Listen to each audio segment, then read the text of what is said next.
Hello, welcome to the Dear Nikki podcast, where I'm going to be giving you personalized user research advice based on your questions or struggles. So let's dive into today's episode.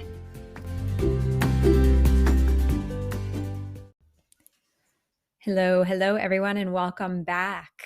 I'm excited to be here. Actually, to be honest, I'm not here. I recorded this in advance because I am currently at this moment, if you're listening to this on February 20th, when it comes out, I'm currently in Barbados.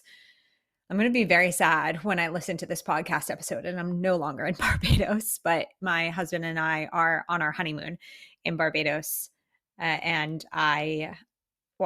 Right now, since I'm recording this in advance, I'm very excited to go. We leave super soon. And I'm sure in this moment on February 20th, I am going to be very happy. So it's just so weird to think about these things.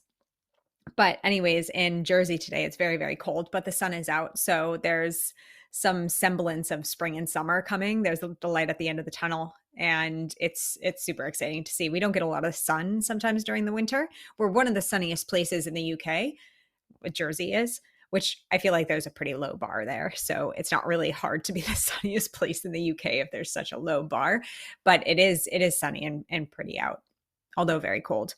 But yeah, I spent some time in my garden this past weekend, and it was just really nice to be able to be outside because the weather has just been so horrendous that it's been hard to get some time and space to be outside long term.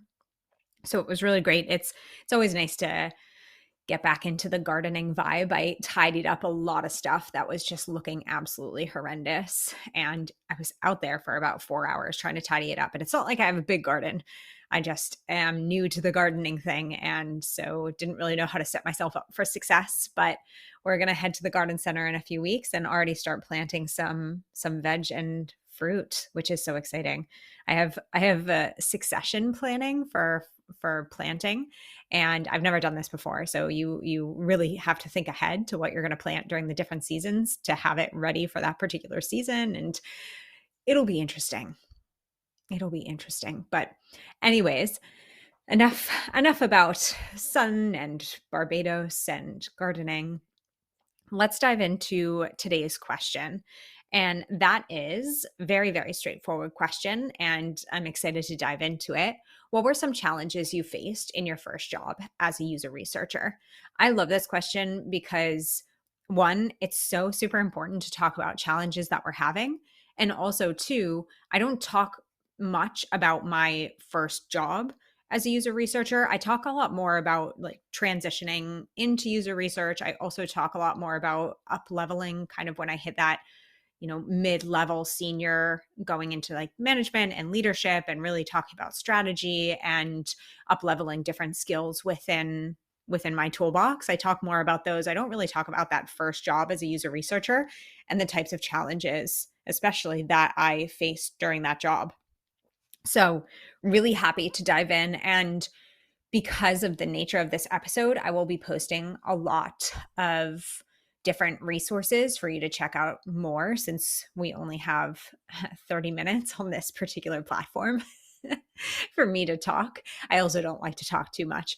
So I will be linking quite a few resources in the description so that you can dive into some of these a little bit deeper and find solutions that work best for you and your organization. But my first job as a user researcher, I was actually an intern, and I went from intern to full-time as a user researcher or not full-time, but intern to junior/associate within the scope of this one company. So I started as a user research intern, and I was doing very basic user research related responsibilities, but I was also doing some design stuff as well. So prototyping, light designing. As soon as they saw my designs, they were like, oh no, never mind. So I got taken off the whole design side of things pretty quickly, which worked out very well for me because I didn't want to go down that route of design because as maybe you might have assumed, I'm not very good at it. And that's not really where I can, boast my value add. But I started out as this intern, and I was the only user researcher at the company. So, as an intern, I was still the only full time user researcher at the organization. My manager was a UX designer who had a little bit of research experience. And I was also, the company was very small. So, I was working with a handful of product managers, devs. We had account management. I was working with marketing a bit. We had some sales that I eventually worked with. But generally speaking, within the scope of this role, I was the only person who was really dedicated to user research.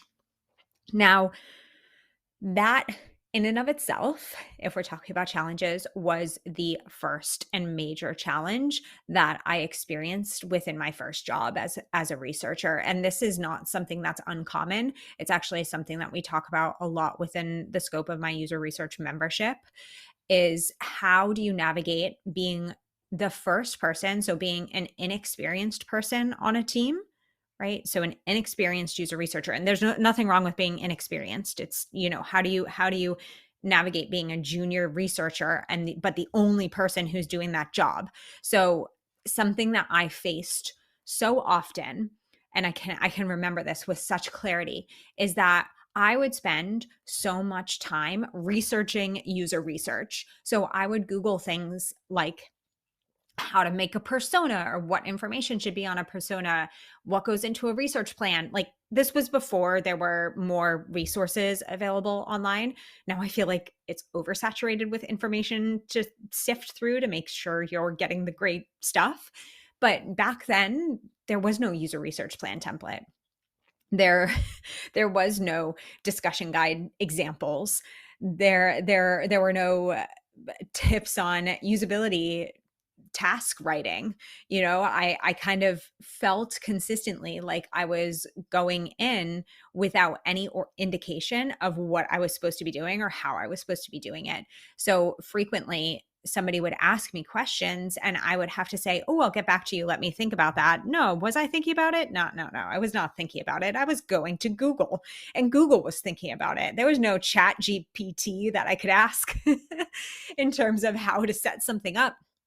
So I think that the major struggle that I had, which all of these other challenges I feel like kind of stem from, and it's a major challenge that I see throughout the industry, is being a user researcher in your organization without any other researchers or any other people who are experienced in user research, right? So that you cannot really bounce ideas off of each other or anybody, or you cannot get feedback from people that's kind of relevant to what you should be doing or what you could improve, right? So the problem with, and I'm all for asking for feedback from other people. I ask my stakeholders for feedback all the time, and that's designers, product managers, developers, marketers, and anyone.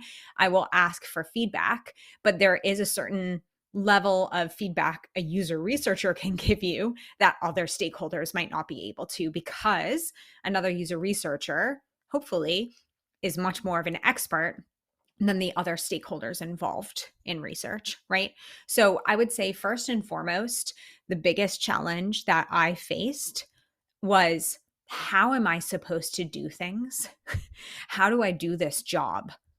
And how do I know that I'm doing this job right?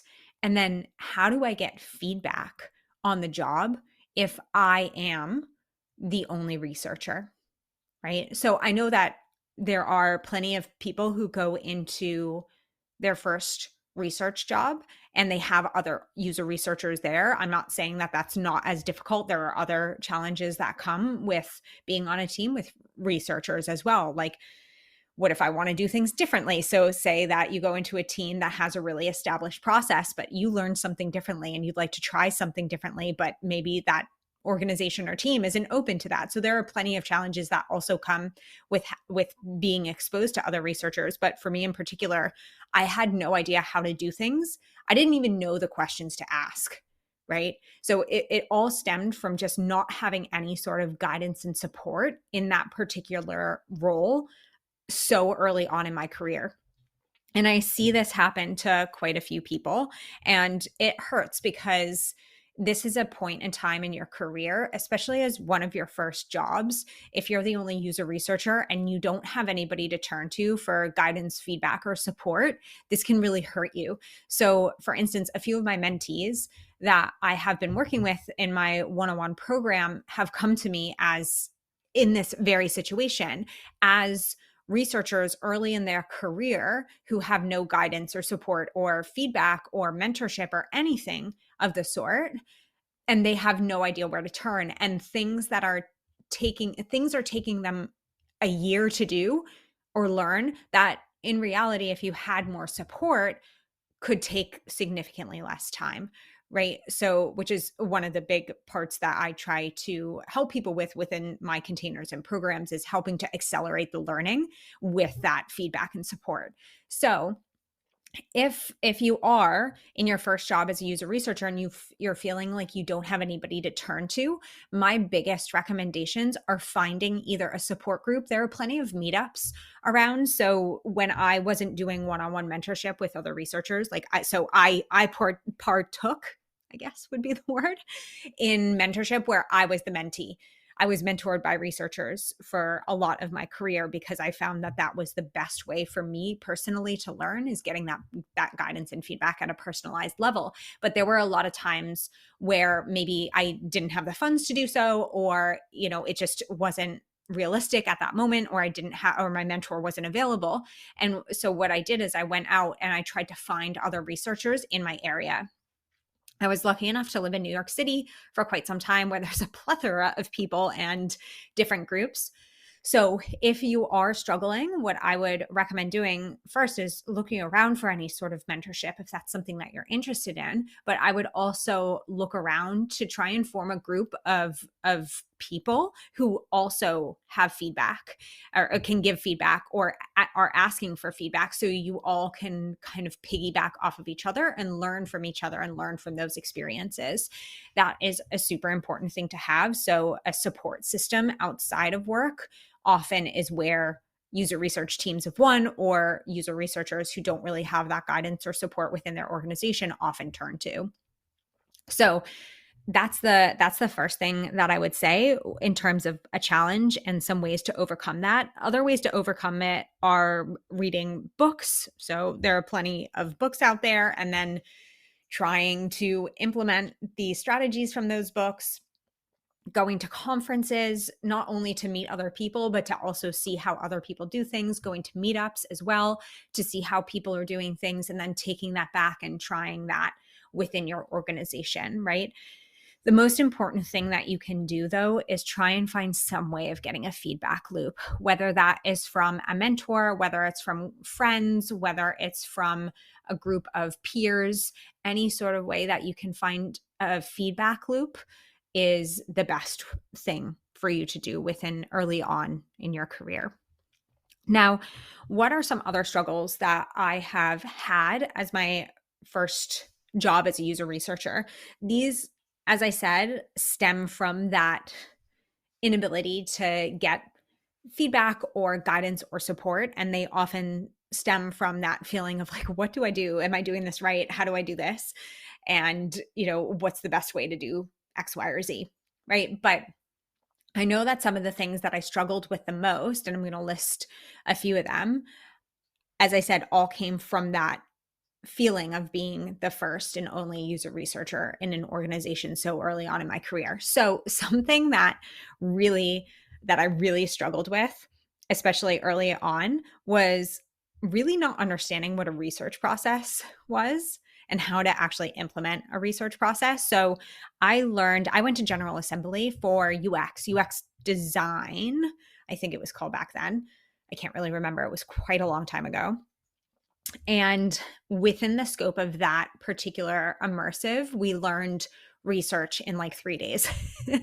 And that's where I fell in love with user research and said, I want to do this forever. And so the problem is that what was readily available to me and what I learned was design thinking, right? And then, so I went on to try and understand where research lived within the design thinking process. And the problem that I had the most was they were talking about, oh, yeah, first you research and then you design, then you test, then you iterate. But I was like, well, within those phases where research is happening, like what exactly is happening? What is the process? Right. So I struggled a lot with kind of trying to understand what an ideal or what my process was and how to implement that particular process. And what happened is I would go online and I would look up, like, what is a user research process, or what are the components of a research process? And oftentimes I would get hits from, let's say, really big organizations such as Google, right? Or IDEO. And I would try and copy and paste that process into my current organization, which was a startup, which meant that it didn't work, right? And I just kept on getting dragged down, or just my confidence just kept taking hits, because I would try and like use these ideal processes that I saw without understanding that they had no way of thriving within my current organization. And so one thing that I learned to do in this particular circumstance of kind of creating my process and understanding what that is was actually turn around and start asking people in the organization either how they've collaborated with user research in the past and what worked and what didn't, or how they could imagine collaborating. So I did a little research on my research process within the organization, and actually having a chat with a lot of my stakeholders in terms of how they envisioned working with me and what that would look like gave me a really good base to get started on creating a process that, again, made sense for that organization, that wasn't copied and pasted from like Google, right? In which case it wouldn't have worked within the context of where I was working in that moment. And so what I started doing on a regular basis was talking to my stakeholders, right? So understanding more about the context of the organization, how it worked, what the product development phases looked like within the team, and how people envisioned working with me, because that became a jumping off point for me to then create my process. I also had a really hard time with stakeholder management in general. I am a very introverted person. I'm a people pleaser. I am very scared of letting people down. I'm very scared of saying no. I'm very scared of saying I don't know. I'm very scared of saying I can't answer that. I've gotten a lot better throughout the years, but stakeholder management was something that I very, very, very much struggled with in terms of how to effectively build positive relationships with stakeholders while still keeping my boundaries, and at the same time making sure we were doing impactful research. So as I mentioned, in my first job, I was the first and only user researcher. So quite a lot of stakeholders hadn't worked with researchers before, or they had their own idea of what user research was, which wasn't actually aligned with user research. So something that I had to learn to do was how to take stakeholders' requests, let's say, for research, and turn them into more user-centric related problems. So oftentimes stakeholders would come to me with a business problem like, oh, this page isn't performing. Can we ask users why they're not doing this or that? And I'm like, we can't really do that. That's a bit tough to do. Rather, why don't we look at how people are interacting with the page currently and maybe try and suss out what's missing or what's confusing or what some of their pain points are? Or maybe we're totally missing the mark and this page isn't meeting any of their needs or helping solve any problems. Right. So what I had to do was learn how to translate for my stakeholders their questions into something that was actually applicable for user research, but also in a way that assured them that they would get the information that they needed. Because sometimes they would see my translations and go, wait a second, this isn't what I'm asking. We're not going to get the yes or no answer that I wanted to.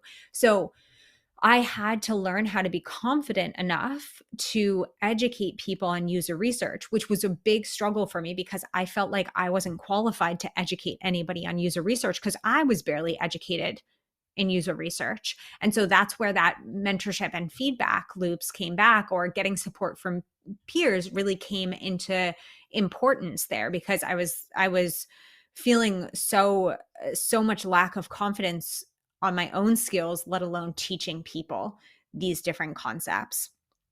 But that is something that I really had to learn to do, is to walk this line with stakeholders in terms of taking their questions and making them user centric, but again, assuring them that I was still going to get the information that they needed, or saying, hey, that's not really where user research shines. We can't ask that much about preference. We can't ask yes or no questions when it comes to qualitative user research.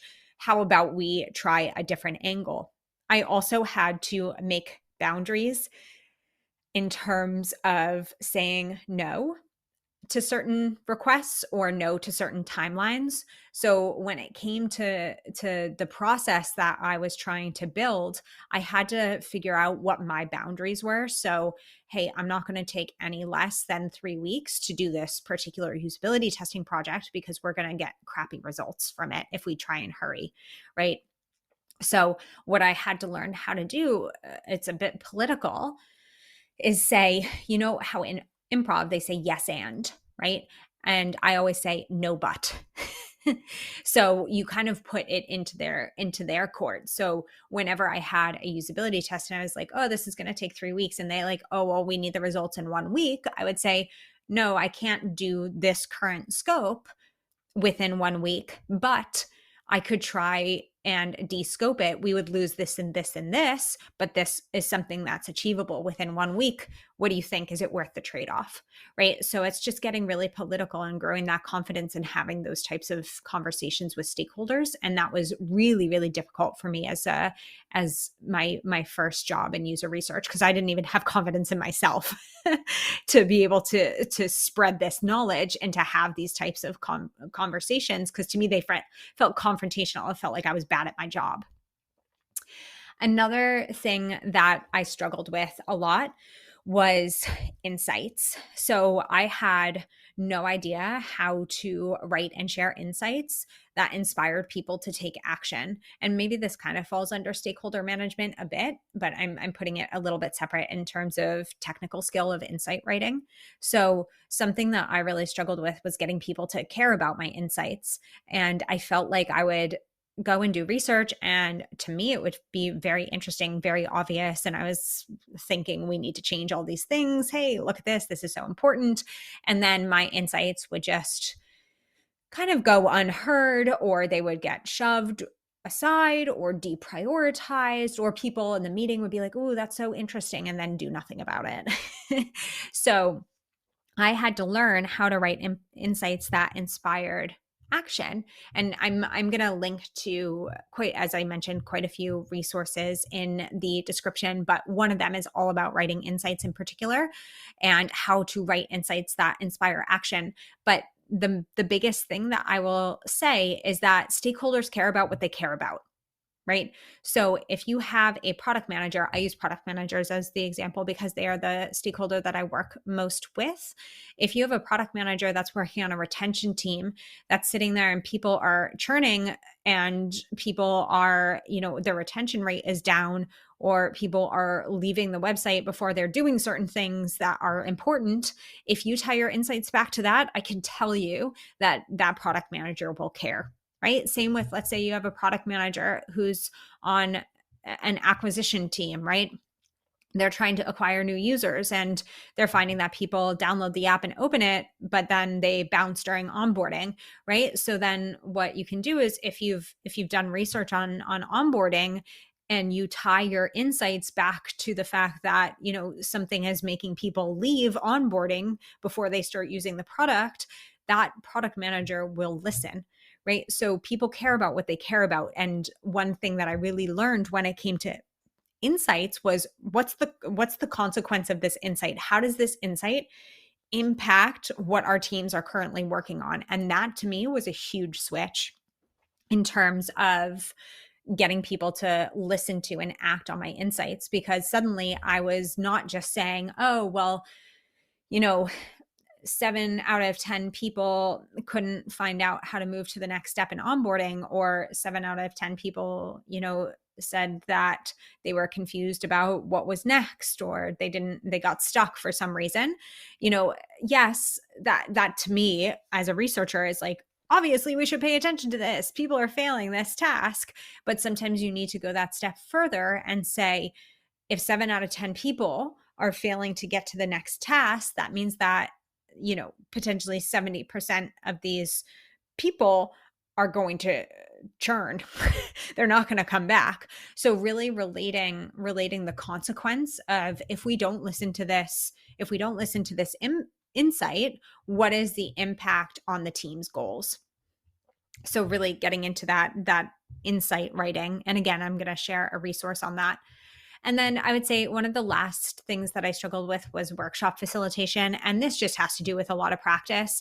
I didn't know how important workshop facilitation was going to be as a user researcher, and how that was kind of the crux of activating my work, right? Because yes, we can throw insights over the fence, we can present them and hope for the best. But one of the best ways to get people to take action is not only writing these compelling insights, but also going a step further and activating them. And one of the best ways to activate insights is through workshop facilitation, right? So bringing in insights that you found and running something like an ideation workshop, where you're taking your insights and you're creating solutions for those insights and then going out and testing them. And that's also how you get into a really nice flow of user research. So you're doing generative research, you're getting these insights, you're bringing them into an ideation workshop, you're creating solutions based on that, you're going out and usability testing, or even beforehand, you can concept test, then refine, usability test, and then monitor the progress after you've developed something and iterated on it. So that's how you get into like that beautiful, wonderful cadence of user research, where you're in all parts of the product development process. And so I didn't know how important getting in front of people and being able to facilitate things was going to be. I wish I had known, but that took a lot of practice. And that is actually a really awesome way to get started on getting feedback and getting comfortable with asking for feedback. Because for a workshop facilitation, for instance, yes, it's great to get feedback from other user researchers who kind of understand what you're trying to do in the workshop as a user researcher. However, I would say asking for feedback on your workshop from your stakeholders is even more important, from the people who are participating in the workshop, because what that does is they're the ones who matter the most, because they're the ones who are in there that you've invited to hopefully come to a certain outcome. So if you want to get started and get more comfortable asking for feedback, workshop facilitation is the best place to start, especially if there are no other user researchers in your world, because you can kind of ask anybody for that feedback in terms of whomever is participating in your workshops. But yeah, those are the struggles. It's the tip of the iceberg, I feel like, but we're getting closer to our time right now. But just always know that all of these things require a lot of practice. They require a lot of time and effort and energy put into them. These aren't skills that we can learn over the course of days, weeks, even months. It took me years to get as good as I am at generative research, as good as I am at workshop facilitation. I used to not even be able to articulate my thoughts in a helpful way to stakeholders. It took me years to understand, insight writing is not just about a finding, but it's also about a consequence, right? These things took me years and years and years. And so just be patient with yourself. Don't expect to run into something in the first place and just know everything because it's not applicable. It's just not possible. But if you are looking for support, there are some ways, and I'll link to these within the description of getting support through me and some of the ways that I work with other researchers to help them kind of accelerate this learning phase. But you just can't expect to be amazing at something that you haven't put a lot of time and effort into. And just know that you're not alone. A lot of other people are experiencing these same struggles and these same difficulties, and how to overcome them. And user research is still in its infancy when it comes to a field. So we have a long way to go before this support is almost like given to us and almost a right to have.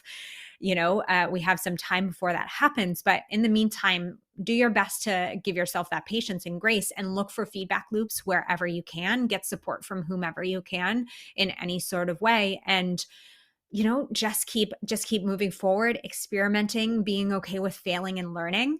And, that is how you are and become an amazing user researcher. So thank you. I hope that this was helpful, and I look forward to talking to you soon. Thanks.